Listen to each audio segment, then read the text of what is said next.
Mary, are you sure about this? My best friend, Lucy, asked as we sat in my small but cozy living room. The walls were lined with bookshelves, a testament to my love for fantasy and writing. I sighed, pushing a lock of hair behind my ear. About marrying Alex? Yeah, I am. But his family? That's a whole different story. Lucy raised an eyebrow, her skepticism clear. Especially his mom, huh? I nodded. Mrs. Thompson, Alex's mother, she's something else. Always prying, always judging. And don't get me started on the wedding plans. The doorbell rang, and in came Mrs. Thompson, as if on cue, with her usual air of self-importance. Mary, dear, we need to talk about the wedding dress, she said, barely a hello. I braced myself. What about it, Mrs. Thompson? She waved a dismissive hand. The one you chose, it's just not suitable. I found the perfect one yesterday. It's only a bit over your budget. A bit? I asked, dreading the answer. Well, it's double your budget. But it's worth it, she declared, her tone leaving no room for argument. I exchanged a helpless look with Lucy. Mrs. Thompson, I can't afford that. Nonsense, she snapped. It's your special day. You can cut corners elsewhere. This dress is a must. Feeling cornered, I reluctantly agreed. It was easier than arguing. The next day, we went to the bridal shop. The dress was indeed beautiful, but the price tag made my stomach churn. As I tried it on, Mrs. Thompson gushed over how stunning I looked. It's settled then, she said, clapping her hands together. We'll take it. I hesitated. But the price, Mrs. Thompson. Don't you worry, she interrupted, I'll help you out. Consider it my gift to you. Relief washed over me. Maybe I had misjudged her. Fast forward to the wedding day, the dress was a hit. Everyone complimented me, and I felt like a princess. But after the wedding, when I approached Mrs. Thompson about the dress payment, she conveniently forgot her promise. Mary, dear, I never said I'd pay for the whole thing. I said I'd help. You know, with the choosing. I was flabbergasted. But you said. She waved me off. You must have misunderstood. Anyway, it's done now. No use crying over spilt milk. I stood there, feeling cheated and foolish. Lucy was right. I should have been more careful. It was a Thursday, just like any other, except it wasn't. I was in my home office, the smallest room in the house, cluttered with my writing stuff. The only place where I could find some peace, or so I thought. The sound of the doorbell shattered the quiet. I knew who it was without even looking. Mrs. Thompson had this habit of showing up unannounced, as if our house was a public park. Mary, dear, I'm here, she bellowed from the living room, not bothering to wait for me to answer the door. I took a deep breath, preparing myself for the ordeal ahead. Hi, Mrs. Thompson, I greeted, trying to sound pleasant.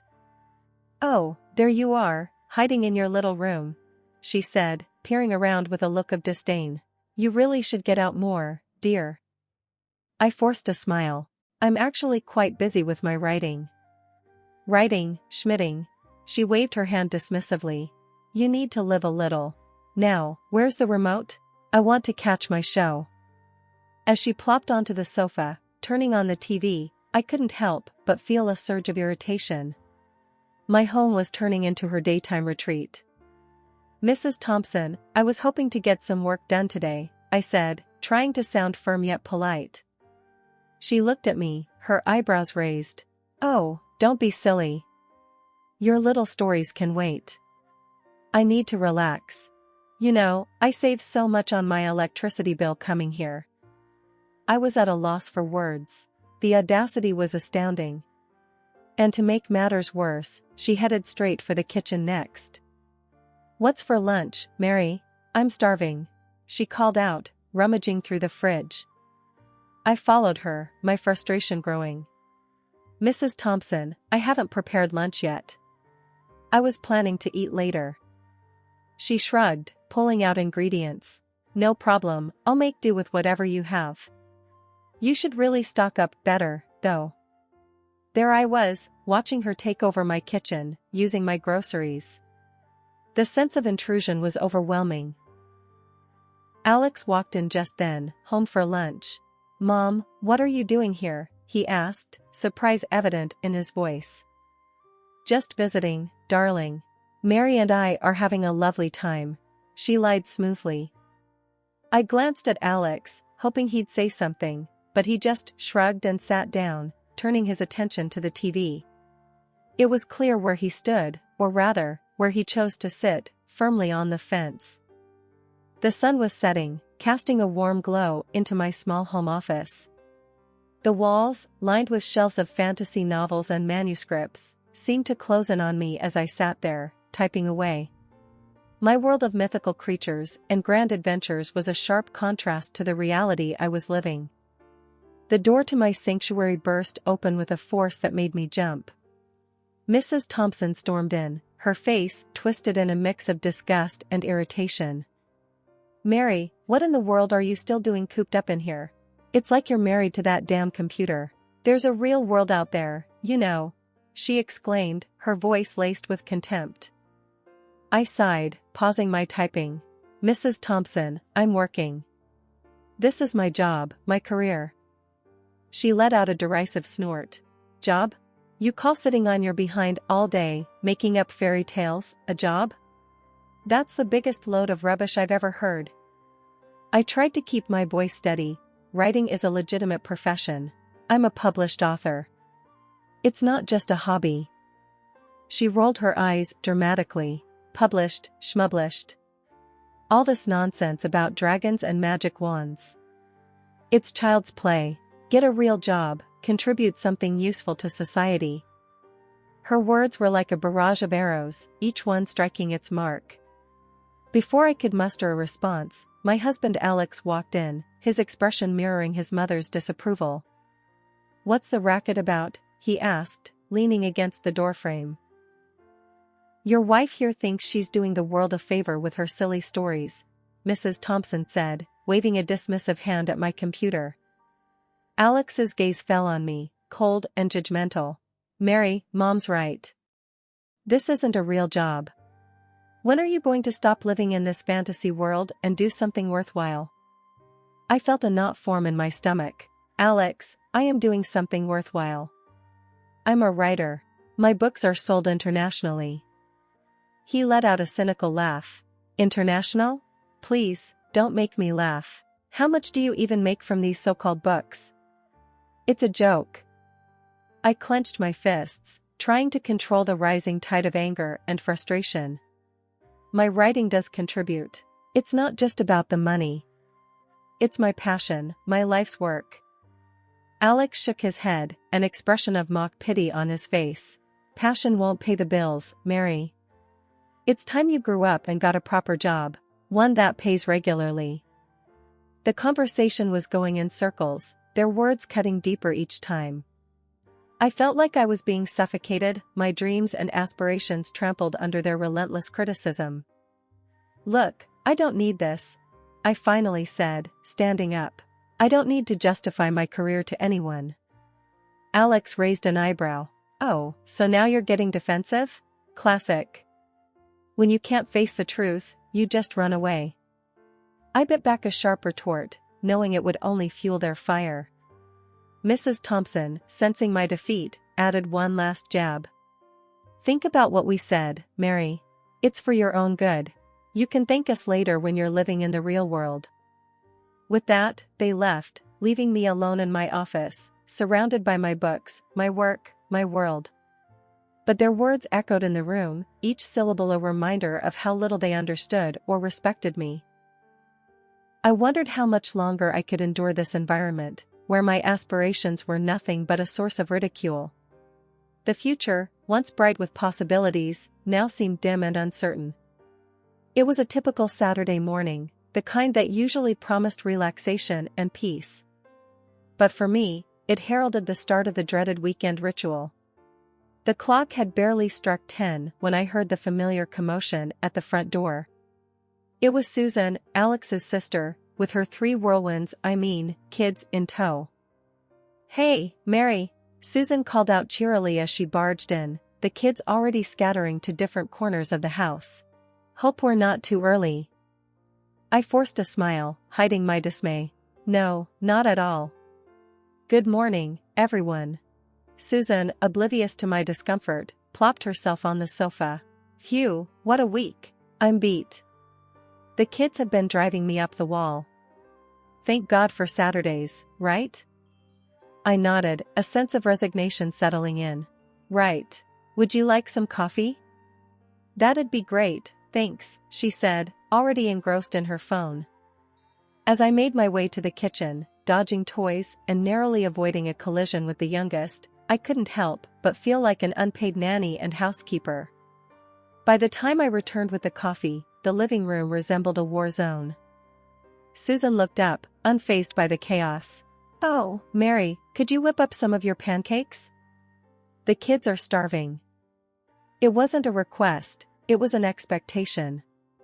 "Sure, I'll get started on that," I replied, my weekend plans vanishing like smoke.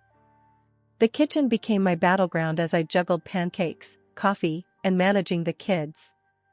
Amidst the flipping and serving, Alex sauntered in, his expression sour. "Mary, why do you always buy these expensive ingredients? We need to cut down on expenses," he grumbled, eyeing the breakfast spread. I sighed, trying to keep my frustration in check. "Alex, your sister and her kids eat here every weekend. It adds up." He shrugged, dismissive. "Well, they're family. You can make do with less fancy stuff. Save some money." The rest of the day passed in a blur of cooking, cleaning, and catering to endless demands. By the time Susan herded her kids out the door, I was drained, both physically and emotionally. As I slumped onto the couch, Alex walked over, a frown on his face. "You know, you have to save some money on my nephews and my sister." I looked at him, incredulous. "Me? You're the one who never says no to her. And you criticize me for spending too much?" He rolled his eyes. "Just trying to help you manage better. You could learn to be more economical, you know." The irony of his words was almost laughable. There I was, running a weekend daycare and diner, and he was lecturing me on being economical. I wanted to scream, to tell him how unfair it all was. But I knew it would fall on deaf ears.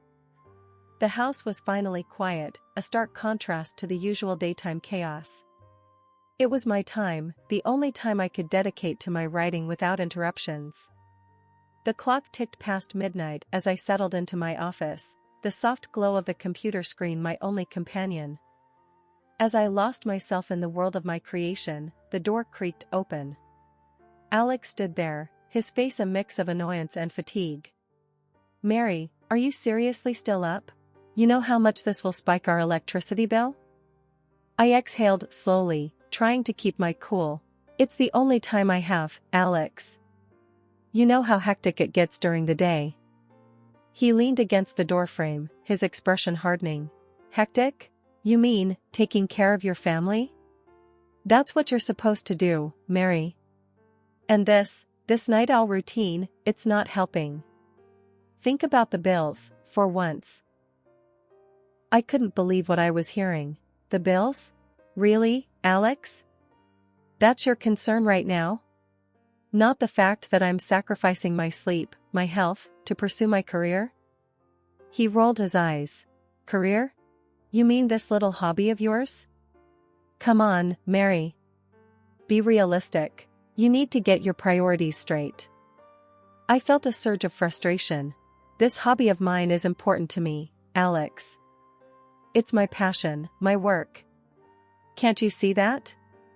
He shook his head, dismissive. "All I see is unnecessary expenses and a wife who's more interested in her fantasies than her family." The hurt from his words was palpable. I stood up, facing him.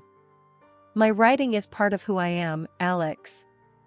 I can't just give it up because you think it's impractical." He snorted. "Impractical is an understatement. It's a waste of time and money. You could be doing something more productive, you know. I felt a lump in my throat, the words stinging like a physical blow. I am being productive, in my own way.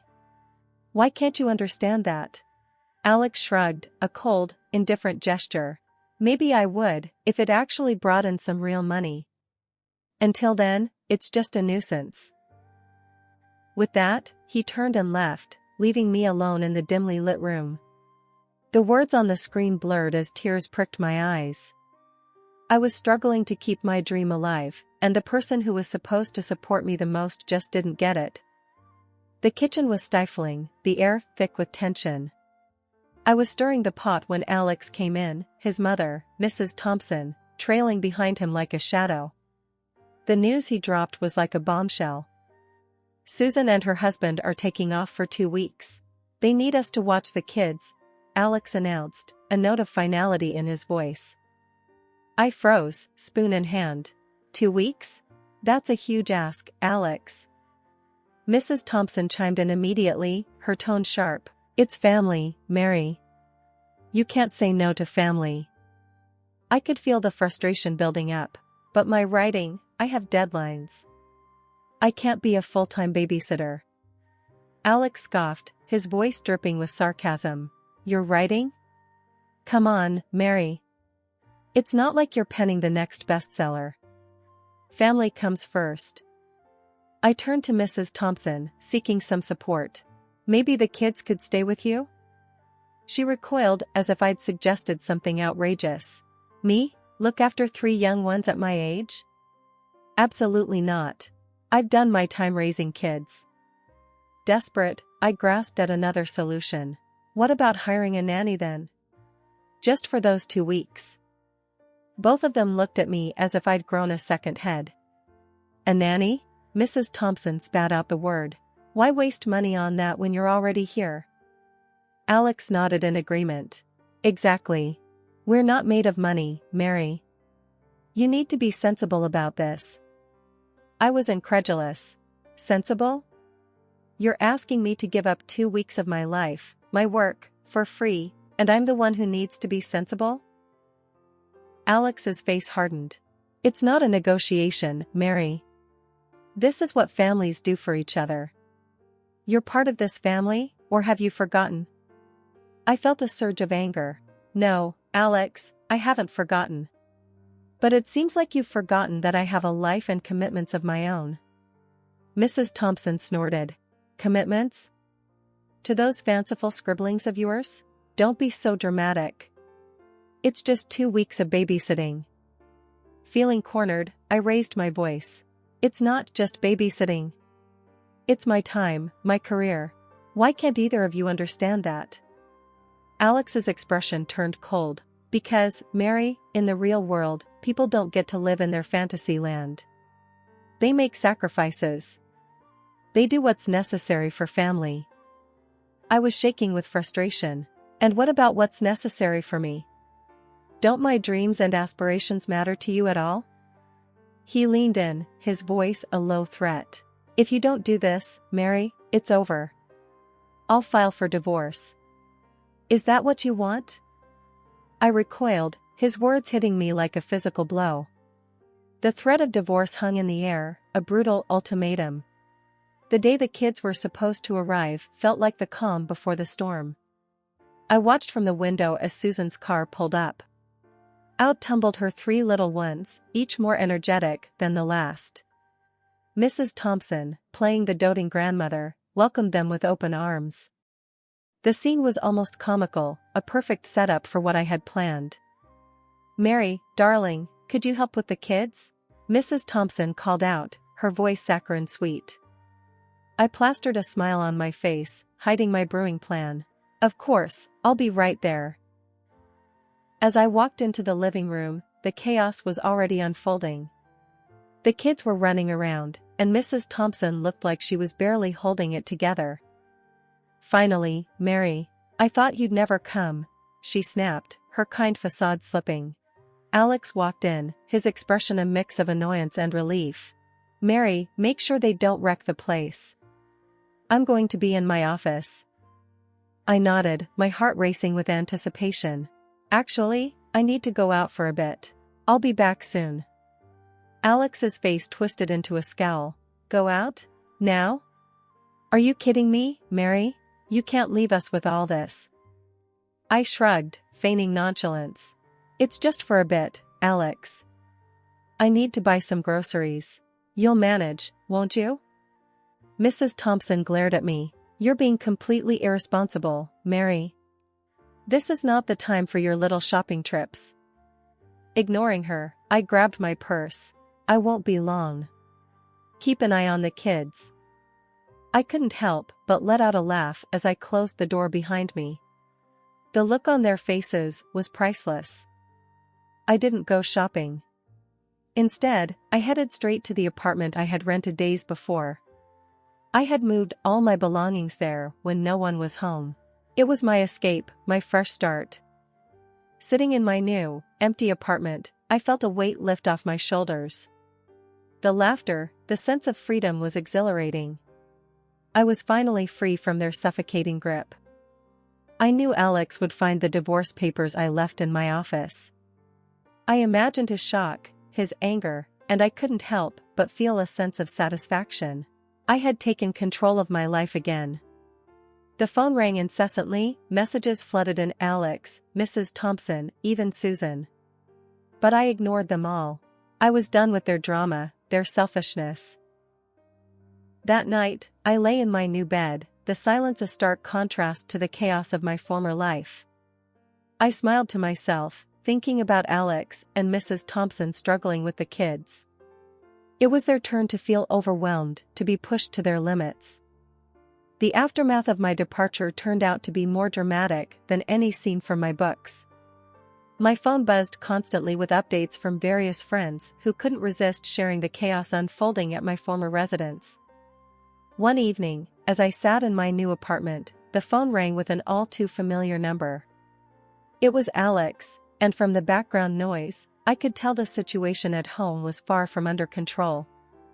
Mary, you have to come back. These kids are monsters. Alex's voice was desperate, strained with frustration. I could hear the sounds of things crashing and children screaming. A smirk crept onto my face. Really, Alex? Sounds like you're having a fun time. This isn't funny, Mary. My mom is losing her mind, and I can't handle this alone, he pleaded. I leaned back, enjoying the sweet taste of retribution. Well, Alex, you should have thought about that before. I'm not your nanny or your maid. There was a pause, and then he said, I'm sorry, okay? I should have listened to you, respected your work. Please, just come back. The apology, so rare from Alex, didn't stir any sympathy in me. Sorry doesn't fix everything, Alex. I told you what would happen. I'm done being taken for granted. I hung up, cutting off his protests. The satisfaction was short-lived, though, replaced by a sense of peace and freedom. A few days later, I met up with Lucy for coffee. So, I heard Mrs. Thompson called Susan, demanding she come back early to take her kids, Lucy said, a mischievous glint in her eyes. I laughed, sipping my coffee. Yeah, Susan refused. Said she needed the break. Can you imagine the showdown at that house? Lucy chuckled. And your book? It's a hit, Mary. Everyone's talking about it. I smiled, feeling a sense of achievement wash over me. I put everything into it. It's my best work yet. Lucy leaned in, lowering her voice. The main villain, she's a lot like your mother-in-law, isn't she? I raised an eyebrow, a playful smirk on my lips. Is she? I hadn't noticed. As I walked back to my apartment, I thought about the journey I had been on. Leaving Alex and his controlling family was the best decision I had ever made. I was finally living for myself, my dreams. My latest book was just the start. The villain, reminiscent of Mrs. Thompson, was a hit with the readers. My friends saw the resemblance immediately, but for me, it was more than that. It was a cathartic release, a way to close a painful chapter of my life.